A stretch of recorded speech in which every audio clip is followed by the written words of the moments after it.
Good afternoon, y'all, and thank y'all for joining us for this latest section of Walter Rodney's "How Europe Developed Africa," section point four, 4.4. Uh, as always, thank you for being here in the live reading. If you're here in the live reading with us, and if you are, you could find the PDF in the pin section of the Discord. And of course, thank you as well to those who are following along on YouTube. And if you are following along on YouTube, you can find the PDF in the description of the video after we upload this. Uh, Without further ado, let's get started on Walter Rodney's "How Europe Underdeveloped Africa," Chapter 4, Section 4, The Coming of Imperialism and Colonialism. Oh, and a cursory warning, if you're following along via the PDF, there is not a section 4.4 in the table of contents in the one we've been using, so you'll have to scroll to it manually, which starts on page 211. That's where 4.4 is. So page 211 of the PDF is how you get there, because you can't use the table of contents to just go right to it, unfortunately. So sorry for that inconvenience, y'all. All right. Now, with that out of the way, we can start. So, the coming of imperialism and colonialism. In the centuries before colonial rule, Europe increased its economic capacity by leaps and bounds. While Africa appeared to have been almost static, Africa in the late 19th century could still be described as part communal and part feudal. Although Western Europe had moved completely from feudalism to capitalism, to elucidate the main thesis of this study, it is necessary to follow not only the development of Europe and the underdevelopment of Africa, but also to understand how those two combine in a single system, that of capitalist imperialism. The European economy was producing far more goods by making use of their own resources and labor, as well as the resources and labor of the rest of the world. There were many qualitative changes in the European economy, which accompanied and made possible the increase in the quantity of goods. For example, machines and factories rather than and provided the main. For example, machines and factories rather than and provided the main source of wealth. Huh. I don't understand what he was saying there. And labor had long since ceased to be organized on a restricted family basis. The peasantry had been brutally destroyed, and the labor of men, women, and children was ruthlessly exploited. Those were the great social evils of the capitalist system, which must not be forgotten. But on the issue of comparative economics, the relevant fact is that what was a slight difference when the Portuguese sailed to West Africa in 1444 was a huge gap by the time that European robber statesmen sat down in Berlin 440 years later to decide who would steal which parts of Africa. It was that gap which provided both the necessity and the opportunity for Europe to move into the imperialist epoch and to colonize and further underdevelop Africa. The growing technological and economic gap between Western Europe and Africa was part of the trend within capitalism to concentrate or polarize wealth and poverty at two opposite extremes. Inside of Western Europe itself, some nations grew rich at the expense of others. Britain, France, and Germany were the most prosperous nations. Poverty prevailed in Ireland, Portugal, Spain, and southern Italy. Inside of the British, French, and German economies, the polarization of wealth was between the capitalists on the one hand and the workers and a few peasants on the other. The big capitalists got bigger and the little ones were eliminated in many important fields, such as iron and steel manufacture, textiles, and particularly banking. It was noticeable that two or three firms monopolized most of the business. The banks were also in a commanding position within the economy as a whole, providing capital to the big monopoly industrial firms. European monopoly firms operated by constantly fighting to gain control over raw materials, markets, and means of communication. They also fought to be the first to invest in a new profitable undertakings related to their line of business, whether it be inside or outside their countries. Indeed, after the scope for expansion became limited inside of their national economies, their main attention was turned to those countries whose economies were less developed and who would therefore offer little or no opposition to the penetration of foreign capitalism. That penetration of foreign capitalism on a worldwide scale from the late 19th century onwards is what we would call imperialism. Imperialism meant capitalist expansion. It meant that European and North American and Japanese capitalists were forced by the internal logic of the competitive system to seek abroad in less developed countries opportunities to control raw material supplies, to find markets, and to find profitable fields of investment. The centuries of trade with Africa contributed greatly to that state of affairs, where European capitalists were faced with the necessity to expand in a big way outside of their national economies. There were certain areas of Africa in which European investment was meant to get immediate super profits. The mines of South Africa, the loans to North African governments, and the building of the Suez Canal were in that category. The Suez Canal also ensured the greater profitability of European investment in and trade with India. However, Africa's greatest value to Europe at the beginning of the imperialist era was as a source of raw materials such as palm products, groundnuts, cotton, and rubber. The need for those materials arose out of Europe's expanded economic capacity, its new and larger machines, and its increasing wage-earning populations in towns. All of those things had developed over the previous 4 centuries. And again, it needs to be repeated that one of the important factors in that process was an unequal trade with Africa. Imperialism is essentially an economic phenomenon, and it does not necessarily lead to direct political control or colonization. However, Africa was the victim of colonization. In the period of the notorious scramble for Africa, Europeans made a grab for whatever they thought spelled profits in Africa. And they even consciously acquired many areas, not for immediate exploitation, but with an eye to the future. Each European nation that had these short-term and long-term economic interests ran up its own flag in different parts of Africa and established colonial rule. The gap that had arisen during the period of pre-colonial trade gave Europe the power to impose political domination on Africa. Pre-colonial trade in slaves, ivory, gold, etc. was conducted from the coast of Africa. On the coast, European ships could dominate the scene, and if necessary, forts could be built. Before the 19th century, Europe was incapable of penetrating the African continent because the balance of force at their disposal was inadequate. But the same technological changes which created the need to penetrate Africa also created the power to conquer Africa. The firearms of the imperialist epoch made a qualitative leap forward. Breech-loading rifles and machine guns were a far cry from the smooth-bored muzzle loaders and flintlocks of the previous era. European imperialists in Africa boasted that what counted was the fact that they had the Maxim machine gun and Africans did not. So Zoe said in the chat, looks like there's an OCR error there. Maybe it's supposed to be machines in factories rather than hand. Yeah, I think that's exactly what it's meant to be in terms of the aforementioned text that wasn't making much sense.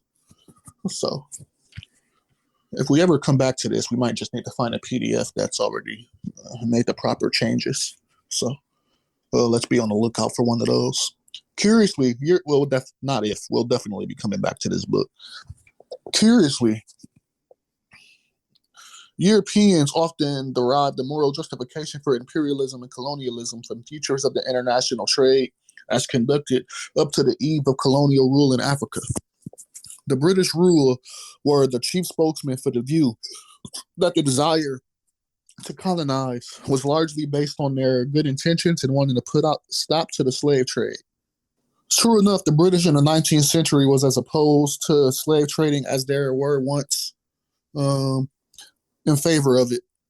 Many changes inside Britain had transformed the 17th century necessity for slaves into the 19th century necessity to clear the remnants of slaving from Africa so as to organize the local exploitation of land and labor.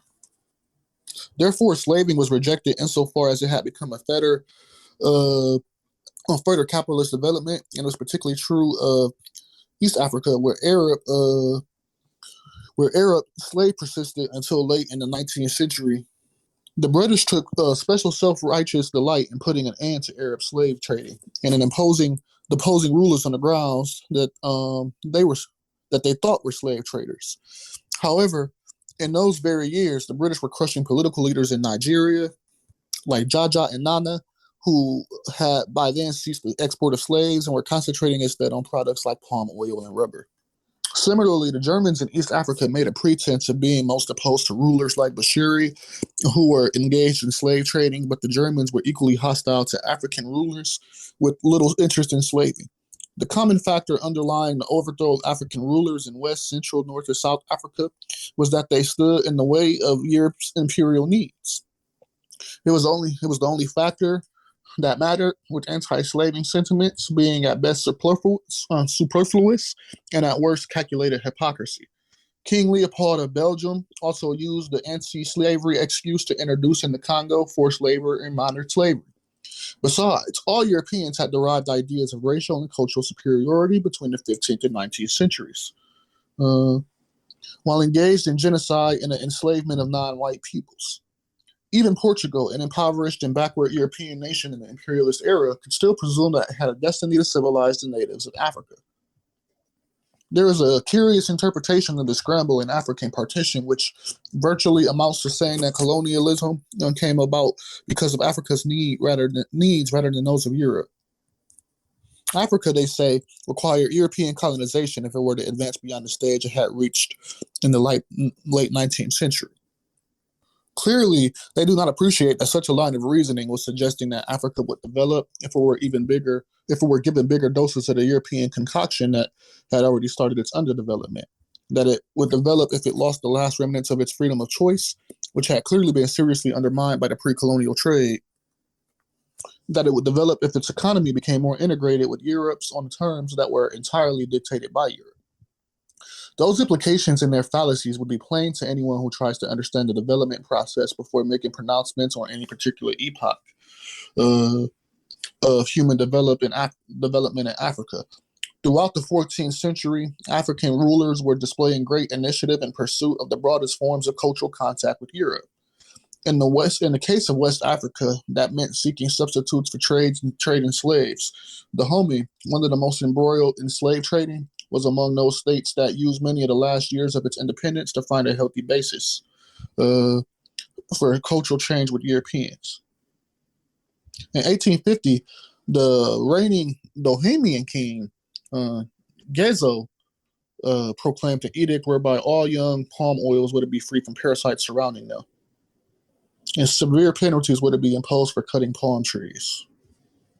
Gezo, who ruled from 1818 to 1857, was a reformer, and he made sincere efforts to meet criticisms of his policy by groups such as missionaries and anti-slavery campaigners. But it soon became clear that Europeans were not bent on seeing Dahomey reemerge as a strong state, but were rather creating excuses and the subjective conditions to justify their proposed colonization of the people of Dahomey. Under those circumstances, the last Bohemian monarch, Glele, fell back on his capital at Obame, and pursued the policies which he considered most consistent with the dignity and independence of Dahomey.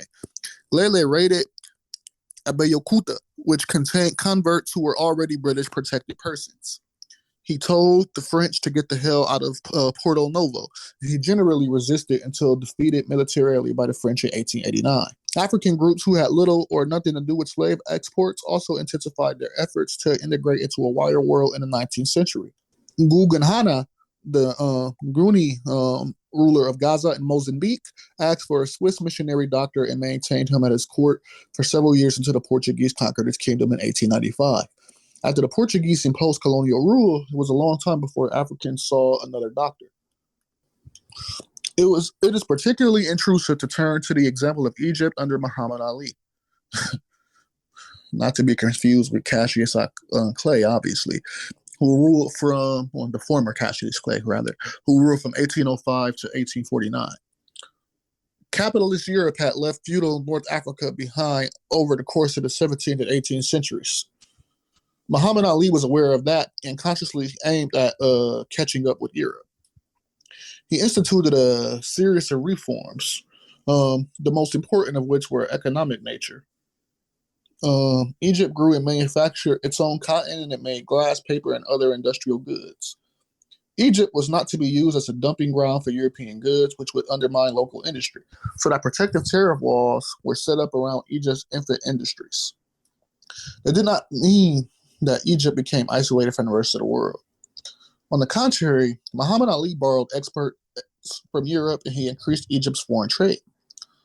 The ideas of Muhammad Ali could be related in the idiom of modern social science as being the creation of a viable, self-propelling economy to provide the basis for national independence. Such ideas were diametrically opposed to the needs of European capitalism. British and French industrialists wanted to see Egypt not as a textile manufacturer, but as a producer of raw cotton for export and an importer of European manufacturers. European financiers wanted Egypt to be a source of investment, and in the second half of the 18th century, they turned the Sultan of Egypt into an international beggar, who mortgaged the whole of Egypt to international monopoly financiers. Finally, European statesmen wanted Egyptian soil to serve as a base for exploiting India and Arabia. Therefore, the Suez Canal was dug out of Egyptian soil by Egyptians, but it was owned by Britain and France, who then extended political domination over Egypt and Sudan. All right, we could pause for discussion, and then I'd like for one of you comrades to read who are here in the live discussion. So he's very much painting this picture of exactly what it is that Europe intends to get out of its forced colonial relationship with Africa, talking about these different markets that it would like to open up in different areas, and how it is necessarily looking to. I appreciate it, Zoe. Are you able to read, Annie? If neither of y'all can read, it's really not a big deal. I can get through it. But anyway, yeah, he's talking about this different idea of different the Europeans having different like goals for different parts of Africa, and like just kind of like teaching us exactly how the logic of capitalism plays out, where there's like market forces that they're not, or not necessarily market forces, but markets that they want to open up by region, whether it be cotton markets, ivory markets, stuff along those lines. Okay, y'all, no problem. I guess I'm reading the whole thing today. It's not a big deal. What else was an important thing that he brought up here? Let's see. Let me make sure I don't lose my place. We were on. All right, so we're on 219. So another important point that he brought up was this one here when he says, quote, Africa, they say, required European colonization if it were to advance beyond the stage it had reached in the late 19th century. Clearly, they do not appreciate that such a line of reasoning was suggesting that Africa would develop if it were given bigger doses of the European concoction that had already started its underdevelopment, that it would develop if it lost the last remnants of its freedom of choice, which had clearly been seriously undermined by the pre-colonial trade, that it would develop if its economy become more integrated with Europe's on terms that were entirely dictated by Europe. Those implications and their fallacies would be plain to anyone who tries to understand the development process, making pronouncements on any particular epoch of human development in Africa. No, it's okay, Andy. There's nothing to apologize for, comrade.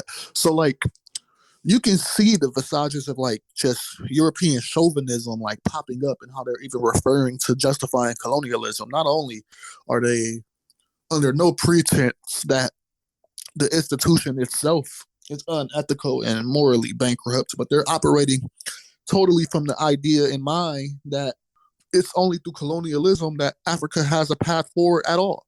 And so you can understand then that colonialism itself is more than just a moral question in the minds of colonizers. It is quite literally an economic relation that they themselves depend on in order to be able to have access to any kind of profit at all. Infinite profit, the ultimate goal of capitalism, can quite literally only be achieved via colonialism and via the expansionism that Rodney is describing here in this section. So that we have to always keep that in mind.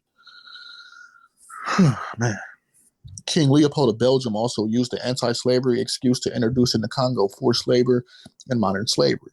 Besides, all Europeans had derived ideas of racial and cultural superiority between the 15th and 19th centuries, all engaged in genocide and the enslavement of non-white peoples. Even Portugal, an impoverished and backward European nation in the imperialist era, could still presume that it had a destiny to civilize the natives in Africa. Besides, all Europeans had derived ideas of racial and cultural superiority between the 15th and 19th centuries, all engaged in genocide and the enslavement of non-white peoples. We're always necessarily taught that it's not necessarily locals who hold these like backwards attitudes about racial and cultural superiority and all that horse shit, that it's typically like the leadership and like, the business leaders, the political leaders, things like that. But what he's talking about here is like, no, these ideas are ingrained into every aspect of European society at these points. And like, one way or another, they're not even necessarily looking at the colonized peoples as people, so to speak. They're just quite literally looking at them as like business opportunities that they must subjugate and manipulate in order to turn into profit for whatever they consider their homeland to be. Okay, don't worry about it, Zoe. We'll get a good PDF for next time. And this one served quite well. I hadn't noticed any errors before now. So yeah, let's continue, y'all. We were on page 219. Education is undeniably one of the facets of European life, which had grown most appreciably during the capitalist epoch. Through education and extensive use of the written word, Europeans were in a position to pass on to the others the scientific principles of the material world which they had discovered, as well as a body of very philosophical reflections on man and society. Africans were quick to appreciate advantages deriving from a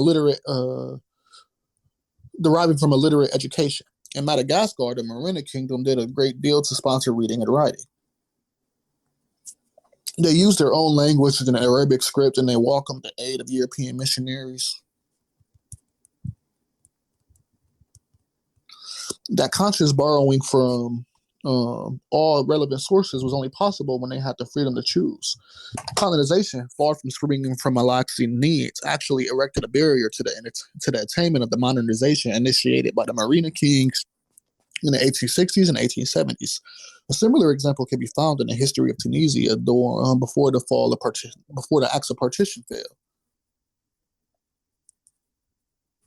In many parts of the world, capitalism in its imperialist form accepted that some measure of political sovereignty should be left in the hands of the local population. This was so in Eastern Europe and Latin America, and to a more limited extent in China.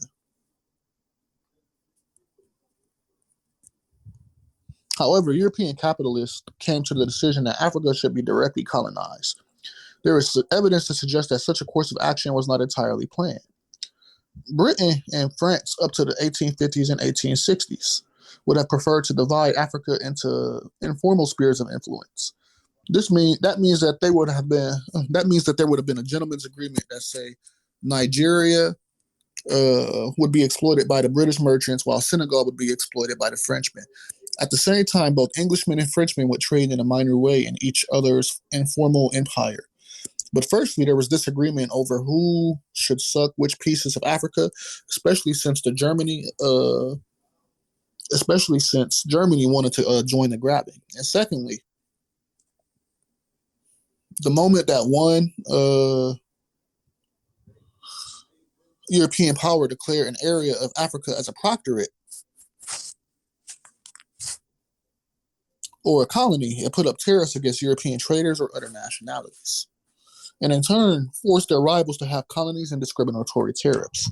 One thing led to another, and soon 6 European capitalist nations were falling over each other to establish direct political rule over particular sections of Africa. Make no mistake about it, gentlemen like Carl Peters, Livingstone, Stanley, Harry Johnston, De Brazza, General Gordon, and their masters in Europe were literally scrambling for Africa. They barely avoided a major military conflagration. In addition to the factors that caused the chain reaction of the scramble as described above, Europeans were also racially motivated to seek political domination over Africa. The 19th century was one in which white racism was most violently and openly expressed in capitalist societies, with the USA and a focal point and with Britain taking the lead among the Western Europe capitalist nations. Britain accepted granting dominion status to its old colonies of white settlers in Canada, Australia, and New Zealand, but it withdrew self-government from the West Indies when the white planters were ousted from the legislative assemblies by black or brown people. As far as Africa is concerned, Englishmen violently opposed black self-government, such as the Fonte Confederation of the Gold Coast in the 1860s. They also tried to erode the authority of black Creoles in Sierra Leone. In 1874, when Fourah Bay College sought and obtained affiliation with Durham University, the Times newspaper declared that Durham should next affiliate with the London Zoo. Pervasive and vicious racism was present in imperialism as a variant independent of the economic reactionality that initially gave birth to racism. It was economics that determined that Europe should invest in Africa and control the continent's raw materials and labor. It was racism which confirmed the decision that the form of control should be direct colonial rule. Africans everywhere fought against alien political rule and had to be subdued by superior force. But a sizable minority did insist that their trade connections with Europe should remain unbroken. For that was a measure of the extent to which they were already dependent on Europe. The most dramatic illustration of that dependence was the determination with which some Africans fought the end of the European slave trade. For most European capitalist states, the enslavement of Africans has served its purpose by the middle of the 19th century, but for those Africans who dealt in captives, the abrupt termination of the trade at any given point was a crisis of the greatest magnitude. In many areas, major social changes have taken place to bring the particular regions effectively into the service of the European slave trade. Thank you, comrade. One of the most significant being the rise of domestic slavery and various forms of class and caste subjugation. African rulers and traders who found their social existence threatened by the earliest legal edicts, African rulers and traders who found their social existence threatened by the earliest legal edicts, such as the 1807 British Act against the trade in slaves, found ways of making contact with Europeans who still wanted slaves. In sub-Saharan Africa, and especially in West Africa, the export of slaves declined most rapidly where Europeans were prepared to buy other commodities. As soon as inhabitants of any region found that they had a product which Europeans were accepting in place of the former slave trade, those inhabitants put tremendous effort into organizing the alternatives, namely ivory, rubber, palm products, groundnuts, etc. Once more, those efforts demonstrated the determination of a small but decisive proportion of Africans. It was a determination based on the desire to obtain European trade goods, many of which had ceased to be mere curiosities or luxuries, and were regarded instead as necessities. The first 4 centuries of Afro-European trade, in a very real sense, represent the roots of African underdevelopment. Colonialism flourished rapidly from a European viewpoint because several of its features were already rooted in Africa in the preceding period. One of the most decisive features of the colonial system was the presence of Africans serving as economic, political, and cultural agents of the European colonialists. Those agents or compradors were already serving European interests in the pre-colonial period.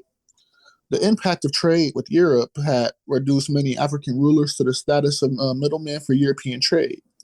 It had raised ordinary Africans to that same middleman commercial role and had created a new trading group of mixed blood, the children of European and Arab fathers. Those types can be referred to as compradors, and they played a key role in extending European activity from the coast into the hinterland as soon as Europeans thought of taking over political power. One outstanding example of the above is the way that the French colonialists used Africans and mulattoes on the Senegalese coast as agents for the spread of French control for thousands of miles into areas now covered by Senegal, Mali, Chad, Upper Volta, and Niger. Those particular blacks and mulattoes were living in the trading ports of Gorée, Dakar, St. Louis, and Rufisque, and they had long-standing links with Atlantic trade. Africans conducting trade on behalf of Europeans were not merely commercial agents, but also cultural agents, since inevitably they were heavily influenced by European thought and values. The search for European education began in Africa before the colonial period. Coastal rulers and traders recognized the necessity to penetrate more deeply into the way of life of the white man who came across the sea. The mulatto sons of white traders and the sons of African rulers were the ones who made the greatest effort to learn the white ways. This helped them to conduct business more effectively. One Sierra Leone ruler in the 19th century explained that he wished to learn book to be rogue as good as white man. And there were many others who saw the practical advantages of literacy. However, the educational process also meant imbibing values which led to further African subjugation. One West African educated in this early period wrote a PhD thesis in Latin justifying slavery. That was not surprising. The Rev. Thompson was the first European educator on the Gold Coast, and he wrote in 1778 a pamphlet entitled The African Trade for Negro Slaves, shown to be consistent with the principles of humanity and the laws of revealed religion. One of the most striking features of 19th century West African history is the manner in which Africans returned from slavery under European masters and helped in the establishment of colonial rule. This was especially true of Africans who returned from the West Indies in North America to Sierra Leone, or who were released from slave ships and landed in Sierra Leone. To a lesser extent, it also applied to Africans who were once in Brazil. Such individuals had assimilated capitalist values and, like most European missionaries, promoted the kinds of activity that went along with colonial rule. In a rather different context, it could be argued that the Arabs of Zanzibar and the East African also transformed into agents of European colonialism. At first, they resisted because European colonialism affected their own expansionist ambitions and on the East African, but they soon came to an arrangement which gave Europeans the ultimate powers. The Europeans reduced the small Arab clique into political and economic instructions of imperialism. European superiority over the Arabs in East and North and in the Middle East demonstrates conclusively modern imperialism is inseparable from capitalism and the role of slavery in the context of capitalism. The Arabs had acquired Africans as slaves for centuries, but they were exploited in a feudal context. African slaves in Arabs' hands became domestic soldiers and agricultural serfs. Whatever surplus they produced was not for reinvestment and multiplication of capital, as in the West Indian or North American slave systems, but for consumption by the feudal elite. Indeed, slaves were often maintained more for social prestige than for economic benefit. Let's pause for discussion again. So, one of the really interesting points he just brought up here. I think we're on page 224. Yeah, page 224. So one of the interesting parts he brought up here was this idea that, like, the people that they would send to facilitate trade weren't just economic representatives of Europe, but cultural representatives of Europe. He was talking about this idea that they had been kind of forcefully assimilated into European society, and that their very interactions with other Africans in the name of trade was really, a double-edged sword meant to also facilitate the expansion of European culture, as like European values would just necessarily end up being, what's the word I'm looking, just being spread, just literally through the social relation that is economic negotiation. So that's a very important thing to bring up. The idea that Europe is spreading itself through Africans by having forcefully assimilated folks into Africa and then having them go engage with their own people in a way that necessarily promotes whatever aspects of European culture said African had bought into. So that's a very important thing. This is the point I was referring to. Africans conducting trade on behalf of Europeans were not merely commercial agents, but also cultural agents, since inevitably they were heavily influenced by European thought and values. And that's not even to say that anybody who was like necessarily coming from a colonizer state and who was African was necessarily European in their cultural attitudes. This is obviously not the case. You know, there's people like Fanon and folks, so many more folks who come from Africans who come from different parts of Europe who had attributed to Marxist theory. So Rodney is not necessarily condemning any Africans who are spreading European culture. He's merely giving a factual analysis of what it was that was happening at the time. You cannot help but be a cultural agent, of the culture that you are representing. And if you can be a commercial agent for Europe, then that means necessarily you can be a cultural agent. Because how can you represent anyone economically if you don't even represent them culturally? It doesn't even make any sense when economics themselves are social relations. Uh, and he says slaves were often maintained more for social prestige, for fuck's sake, and the way they justify slavery and still do. Oh yeah, absolutely. As to the point, slaves being maintained more for social prestige, that's absolutely. We can see that portrayed in media today.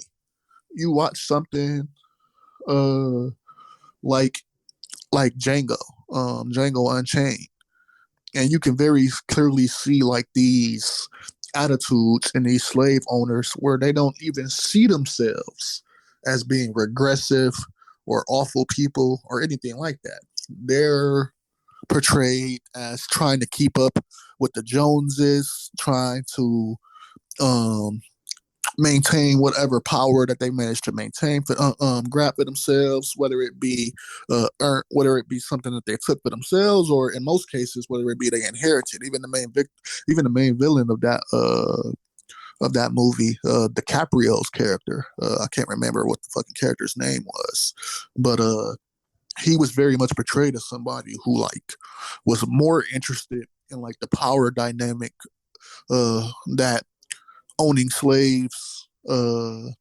suggested than he was in actual and actually being a slave owner.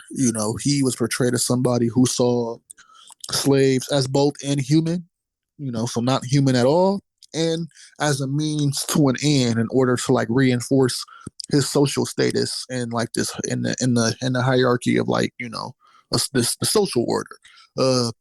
Even the scene before his death kind of reinforces that.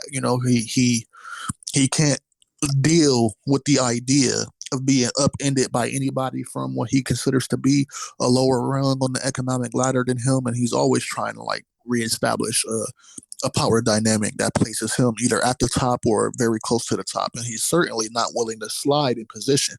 And this is just how, typically speaking, slave owners are portrayed in modern media. So like, yeah, that's just a reality of what these people's thoughts were. To say nothing of the fact that there were definitely people who just quite literally uh, took joy in slavery. It's a dastardly institution for for a fucking reason. So yeah, good on you for bringing that up, Annie. All right, y'all. Let's get through the last of this. Let's get through the last of this.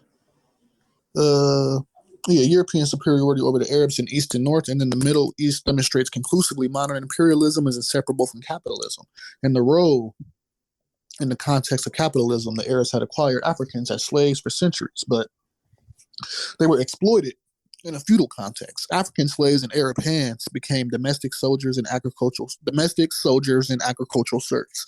Whatever surplus they produced was not for reinvestment, multiplication of capital, as in the West Indian or North American slave systems, but for consumption by the feudal elite. You didn't even, yeah, they're talking about the relation where you weren't meant to labor. You weren't meant to labor for your own interest. You're meant to labor for the benefit of the feudal elites, who would quite literally seize everything it was that you produced, other than the bare minimum that they needed to give you to keep you alive, so that you could continue this labor relation. Um, Indeed, slaves were often maintained more for social prestige than for economic benefit. It's fucking wild.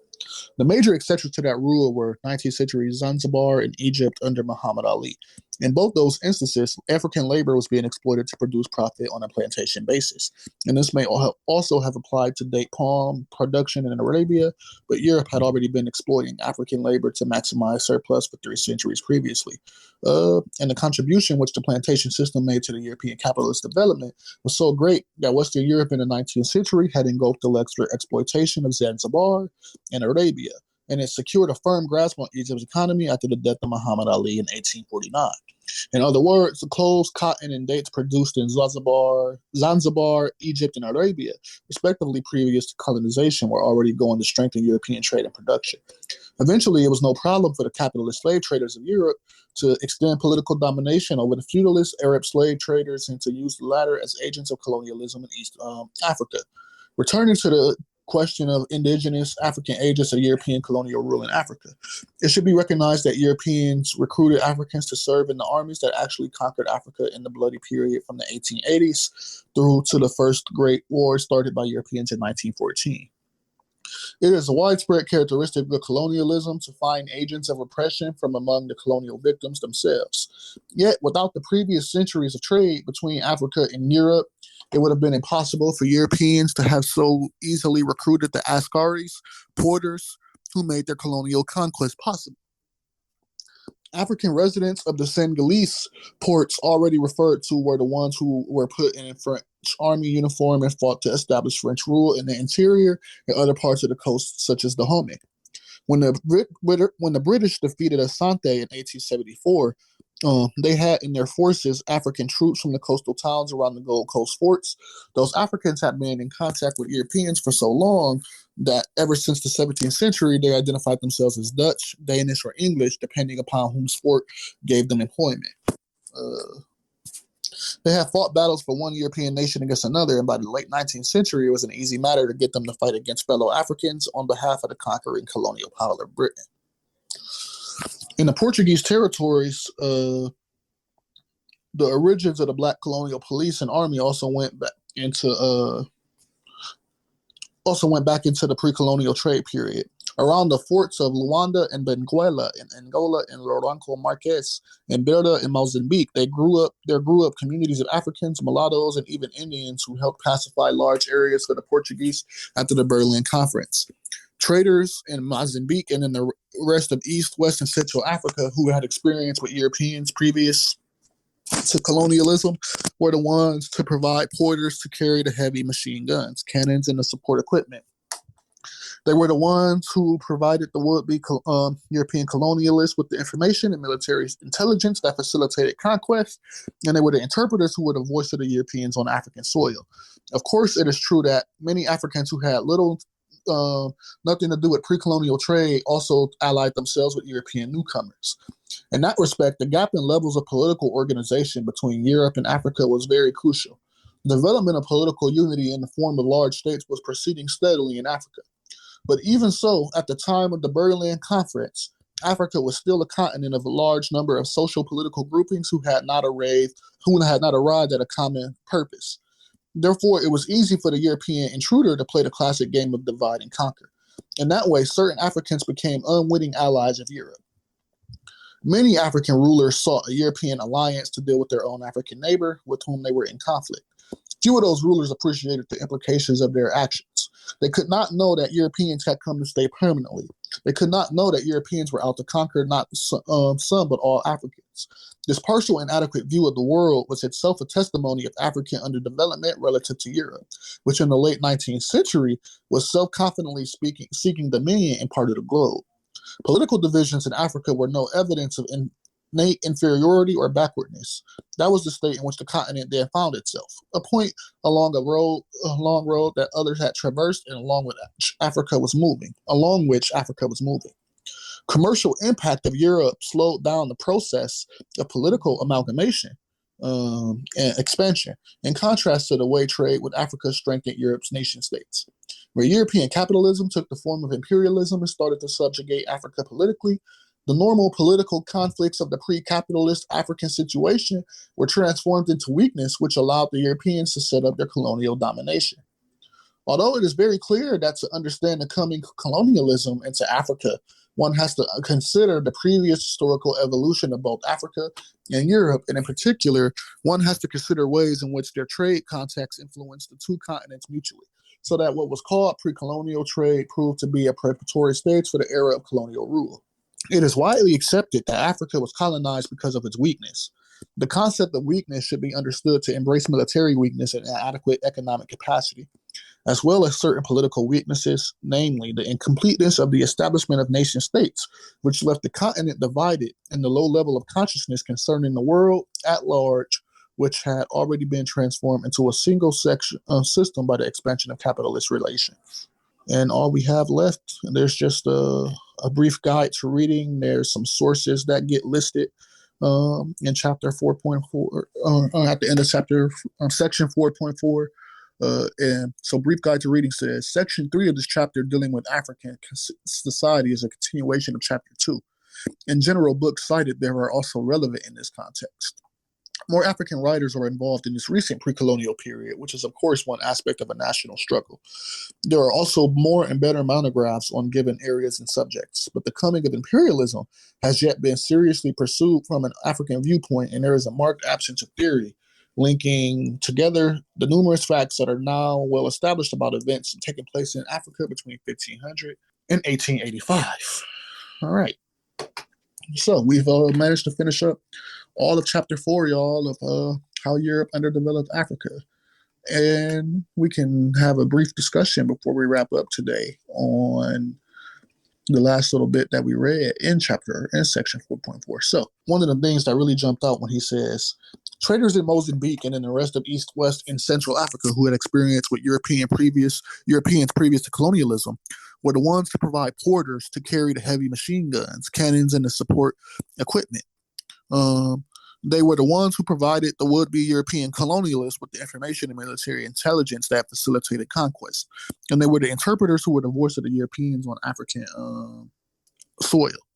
What do you mean? The prevalence of compradorism, Zoe? I'd love to touch on that briefly. That's an interesting point. Yeah, that part stood out to me because it just kind of reinforced the social relation that like colonialism is, where they're quite literally relying on previously established relationships to like necessarily enforce the logic of colonialism later in terms of being like what Rodney described as like cultural representatives and commercial representatives and some such. And so he said that Europeans previous traders in Mozambique who previously had experience with Europeans were the ones to provide porters to carry the machine guns, cannons, and the support equipment. So you can see just from the early onset of things that colonialism itself was always the plan. It's always the goal that they had in mind. It was never the case that they were going to engage in a way where they could enter a productive, constructive, totally non-coercive relationship. Like, no, it was always the plan. It was the point of them establishing relationships in the first place so that they could use those for colonial ends later down the line. You know, Europe was never concerned with anything other than its own economic development and the enrichment of its feudal lords and its equivalent to the bourgeois that we have today. So you got to always have that understood. So Zoe says the number of people who collaborated with the European bourgeoisie because they thought they were going to achieve immediate social economic aims that way and really had no idea where this all was headed is surprising. Oh, yeah. You know, in any kind of contact with humans who are entering a new relation with a new kind of people, you have any number of different perspectives that end up struggling against each other. And unfortunately, in this case, like there wasn't enough mistrust and what's the word I'm looking for? There was enough trust of Europeans, or at least not enough mistrust that would lead people to just trying to engage with these colonizers or would-be colonizers in good faith that necessarily ends up stabbing them in the back, you know. Colonialism was very good at hiding what the intent of colonialism even was until it was already too late. So that's something we had. It's not like they just showed up and started firing one day. They quite literally were establishing relations beforehand that they could exploit later to the logic of colonialism so that they could, have facilitators doing the work for them. And that's what I find to be the most tragic, that trusting colonizers will get you stabbed in the back every fucking time. We got to keep that, we got to wear that fact on our hearts always. Otherwise, we end up giving in to the same damn errors of the past in terms of how to deal with these fucking colonizers. So that's a good point. That's a good place to end it on. So yeah, y'all, we got a lot done so far. We still got a lot more. We're about halfway through though. The PDF, and we stopped at page 229 on the PDF, and there's about 453 pages. So we're slowly making our way through it. I'd say maybe it'll probably take us another 2 months to get through everything that's left. But yeah, we got more reading coming up this week. We got Angela Davis coming up tomorrow, continuing women racing class. We got to continue with some Michael Parenti's Inventing Reality on Saturday, and then we'll get back to How Europe Underdeveloped Africa from Kwame and Nkrumah next week. So y'all got that to look forward to. Until then, solidarity, comrades. Y'all know I love y'all. Actually, there's one more point that Annie brought up, and I'll read their point before we go. So they says, many African rulers sought a European alliance to deal with their own African neighbor, with whom they were in conflict. Few of those rulers appreciated the implications of their actions. They could not know that Europeans had come to stay permanently. They could not know that Europeans were out to conquer not some, but all Africans. This partial and inadequate view of the world was itself a testimony of African underdevelopment relative to Europe, which in the late 19th century was self-confidently seeking dominion in part of the globe. Yeah, and that's extremely relevant to bring up to what we were just talking about, the idea that, like, people were just quite literally being caught off guard by folks who had colonization on their minds and in their hearts. People were just trying to engage in relations the way they would engage with anybody else. And I mean, it's not like you can't see a holdover of these attitudes among Africans today. Trusting people that might not necessarily be in the best interest of trust, simply in the name of trying to give people the benefit of the doubt in good faith. So there's a very real material logic that plays out when we're not cautious in engaging with these colonizers. So good on you for bringing that up, Annie. But yeah, y'all, we'll wrap up. Solidarity always, y'all. Y'all know I love y'all, and I'll see y'all tomorrow for Women Racing Class. Y'all take care.